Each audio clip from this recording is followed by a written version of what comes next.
Водата во Струга и селата кои се приклучени на градската водоводна мрежа и по 4 дена се уште не е здравствено безбедна за пиење. Иако матноста на водата значително е намалена, нема повлекување на решението на Агенцијата за храна и ветеринарство за забрана за користење на водата. Се до понеделник континуирано ќе се вршат обсежни испитувања, пошто ќе се чека наодот од физичко-хемиските и микробиолошки анализи на водата. Иако водата не е загадена и нема присуство на патогени организми, што еден параметар не одговара на пропишаното во правилникот, таа не е за пиење, бидејќи може да предизвика и здравствени проблеми. Секако.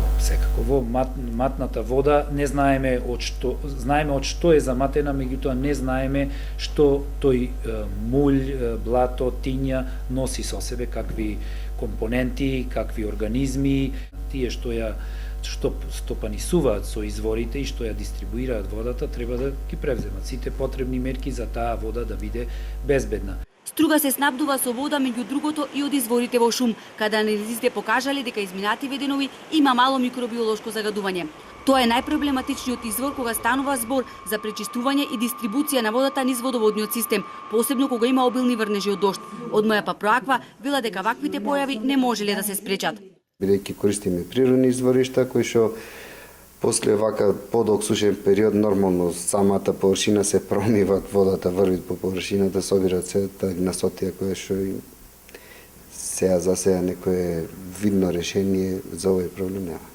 Сериозно треба да се пристапи кон превземање на некои мерки, некој посериозен зафат кој што би го избегнал ова, не сакам да нагаѓам, треба да се направи проценка од надлежни институции за тоа дали ќе да се постават филтри, дали да се заштити извориштето на некој начин. Од Центарот за јавно здравје упатуваат апел до рајаните на Струга, сите оние кои се снабдуваат од градската водоводна мрежа, да бидат предпазливи и да не ја користат водата за пиење се додека не се констатира дека матноста и останатите параметри се во границите на дозволеното.